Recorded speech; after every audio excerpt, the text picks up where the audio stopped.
Hello students, आप सभी का मेरे channel study with Satish sir में स्वागत है। आइए आज क्लास 8 के चैप्टर बल और दाब यानी फोर्स एंड प्रेशर, इस चैप्टर पर हम चर्चा करेंगे।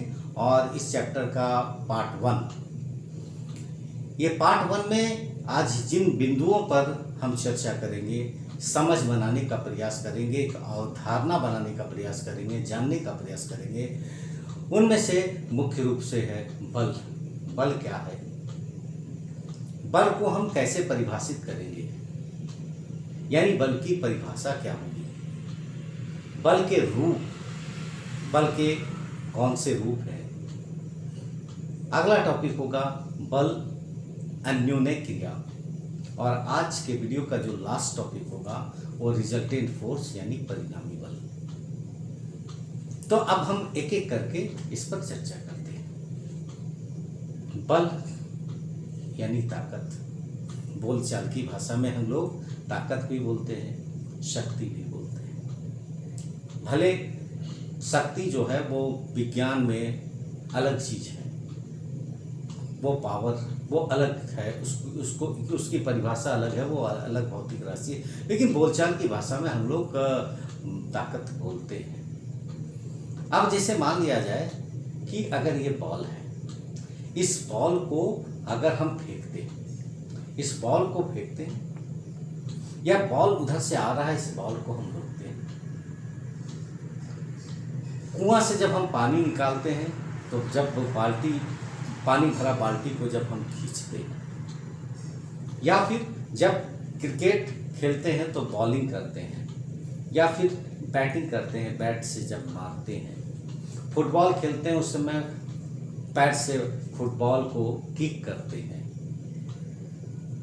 ये जैसे मान लीजिए ये पेन है, अब इस पेन को अगर हम खोल रहे हैं, या मान लीजिए ये वस्तु, इसको अगर हमको तोड़ना हो, तो ये सभी जितने भी उदाहरण हम लिए, इन सभी उदाहरणों में कॉमन क्या है कि हर जगह हम बल लगा रहे हैं, ताकत लगा रहे हैं। बोलचाल की भाषा में बोलते हैं ताकत लगा रहे हैं, तो यानी कि खींचना या धक्का देना, ये बल है, जिसको कि आकर्षण और अभिकर्षण कहते हैं। इस पर हम चर्चा करेंगे बल के रूप में।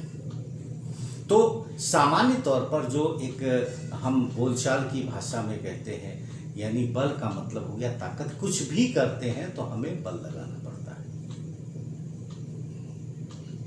ऐसे अगर हम बल को परिभाषित करना चाहें, एक सर्वमान्य परिभाषा के रूप में बल को अगर देखना चाहिए या जानना चाहिए कि आखिर बल की परिभाषा होगी क्या, तो बल एक भौतिक कारक है।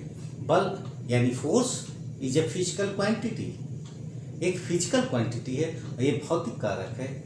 और जब ये फिजिकल क्वांटिटी है तो इसकी कोई ना कोई एक सर्वमान्य परिभाषा होगी, जिसे जानने का हम प्रयास करेंगे। तो अगर हम ये देखा जाए कि हम बल को परिभाषित कैसे करते हैं, तो हम ये कह सकते हैं कि बल वह भौतिक कारक है जो किसी भी वस्तु की स्थिति या अवस्था आदि में परिवर्तन लाता है या परिवर्तन लाने का प्रयास करता है, दोनों चीज। जैसे मान लिया जाए कि अगर मान लिया ये बॉल है, ये बॉल को हम फेंके तो इसकी स्थिति में जो है वो परिवर्तन आया, वो स्थिर से गतिशील हो गया।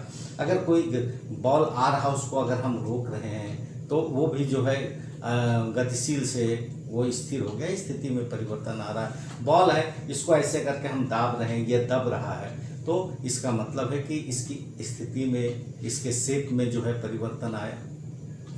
तो जब भी परिवर्तन आया तो बल लगा, लेकिन कोई जरूरी नहीं है जब बल लगेगा तो स्थिति में परिवर्तन आएगा। जैसे मान लिया जाए कि ये पेन, अब इस पेन को हम दबा रहे हैं, इस पर बल लगा रहे हैं, तो ये पेन क्या है, इस पेन की स्थिति में परिवर्तन नहीं आता है, जैसे है उसी तरह से।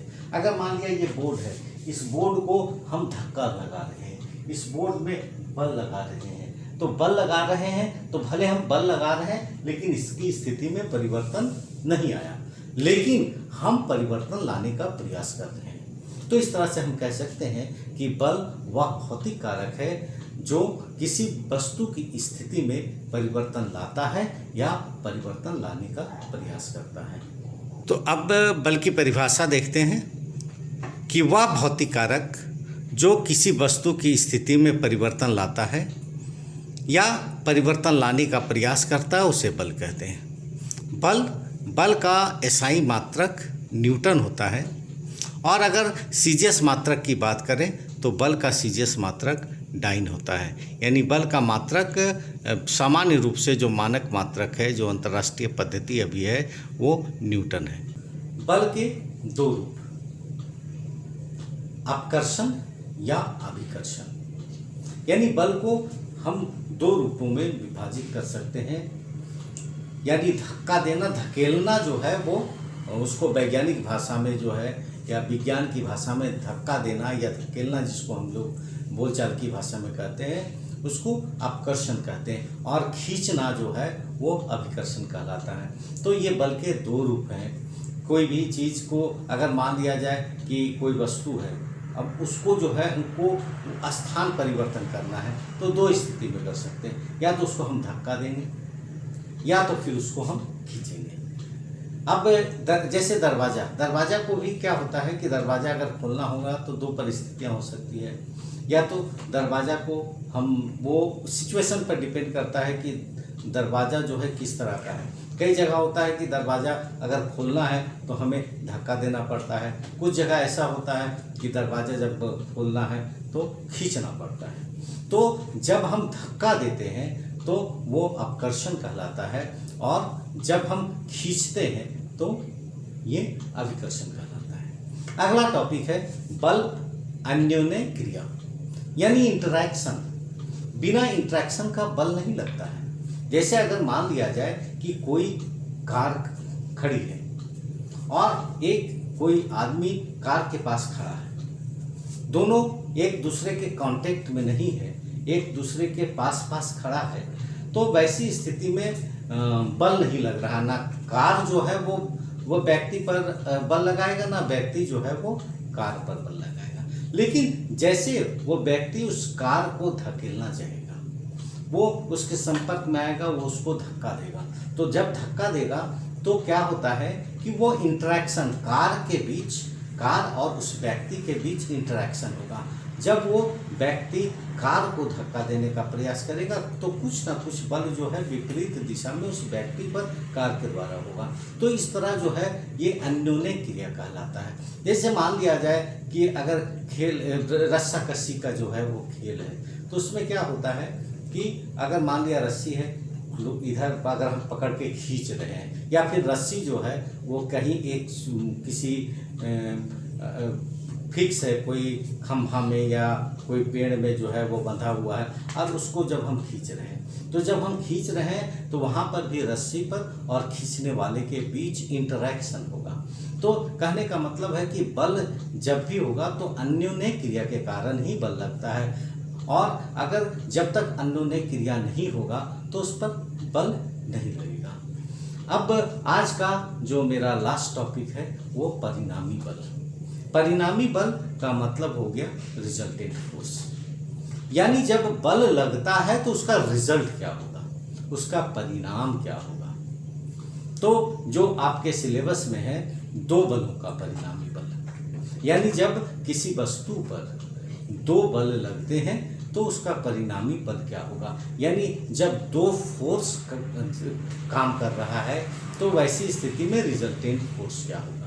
ऐसे तो हायर क्लासेस में नंबर ऑफ फोर्सेस यानी अनेक बल जब किसी वस्तु पर काम करते हैं तो उसका परिणामी बल कैसे निकलेगा वो जब आगे क्लास में आप जाएंगे तो पढ़ेंगे। लेकिन आज जो मेरा जो क्लास है, जो सिलेबस है क्लास 8 का, उसमें मुख्य रूप से हमें दो बलों का परिणामी बल के बारे में जानना है। तो होता क्या है परिणामी बल क्या, जैसे मान लिया जाए कि कोई वस्तु है, कोई वस्तु में दो बल लग रहा है और अगर दोनों बल एक ही दिशा में लग रहा है, जैसे मान लिया जाए कि ये पेन है, इस पेन को हम धक्का दे रहे हैं, इधर से इस साइड बल लगा रहे हैं, कोई दूसरा आदमी आके फिर इस हम इधर धक्का दे रहे हैं, वो भी इधर धक्का दे रहा है, तो दो बल लग गया। तो बल जो है जब दोनों बल एक ही दिशा में काम करता है तो जो परिणामी बल होगा वो दोनों बल को हम जोड़ देंगे, यानी कितना परिणाम का मैग्नीट्यूड का जो फोर्स लग रहा है उसको जोड़ देंगे। जैसे मान लिया जाए कि ये अगर पेन है, इसमें एक बल जो है वो 5 न्यूटन का लग रहा है और दूसरा बल इसी दिशा में अगर 10 न्यूटन का लग रहा है, तब इसका रिजल्टेंट फोर्स या परिणामी बल क्या होगा? तो 5 और फिर जो है 10, यानी दोनों जुड़ जाएगा। तो वैसी स्थिति में परिणामी बल जो होगा वो शून्य होगा। परिणामी बल का एक सबसे अच्छा उदाहरण अगर रस्साकसी का खेल अगर देखा जाए, रस्साकसी का खेल में क्या होता है कि एक रस्सी है और उसमें 2 टीम होता है, दोनों टीम अपने तरफ जो है रस्सी को खींचता है। अगर वो रस्सी अगर मान लिया जाए कि रस्सी की जगह ये पेन अगर ले ले, इधर से भी खींचा जा रहा है, इधर से भी खींचा जा रहा है, दोनों तरफ से बल लगा जा रहा है, और अगर वो अपनी जगह पर है, इसमें जगह में परिवर्तन नहीं हो रहा है, इसका मतलब है कि जो इधर जितना बल लग रहा है वो उतना बल इधर लग रहा है। तो वैसी स्थिति में परिणामी बल क्या हो जाएगा? शून्य हो जाएगा। ये कैसे होगा? तो जब कोई भी वस्तु पर विपरीत दिशा में बल लगता है, तो विपरीत दिशा में जब बल लगेगा तो परिणामी बल जब होगा तो हम दोनों को क्या करेंगे? वो घटा देंगे, और जिस तरफ का जो बल का मान अधिक होगा उसका परिणामी बल का दिशा उधर होगा। अगर मान लिया दोनों तरफ अलग अलग दिशा में समान बल लग रहा है तो परिणामी बल जो है वो शून्य हो जाएगा। तो बच्चों, आज बल और दाब यानी फोर्स एंड प्रेशर के फर्स्ट पार्ट के वीडियो में हम लोगों ने जाना कि बल क्या है, बल की परिभाषा क्या है। तो बल क्या है? तो जो चीज़ हम धक्का देते हैं या खींचते हैं या कोई काम करने के समय जो है वो हम बल लगाते हैं। बल की परिभाषा की जब हम बात करें तो बल वह भौतिक कारक है जो किसी भी वस्तु की स्थिति में परिवर्तन लाता है या परिवर्तन लाने का प्रयास करता है। और बल का मात्रक की जब बात करते हैं तो बल का एसआई मात्रक न्यूटन होता है और इसको एन, कैपिटल एन, बड़ा एन से सूचित करते हैं। और अगर सीजीएस मात्रक की बात करें तो बल का सीजीएस मात्रक डाइन होता है।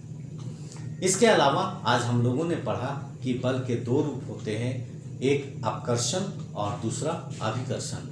अपकर्षण का मतलब धक्का देना और अभिकर्षण का मतलब खींचना।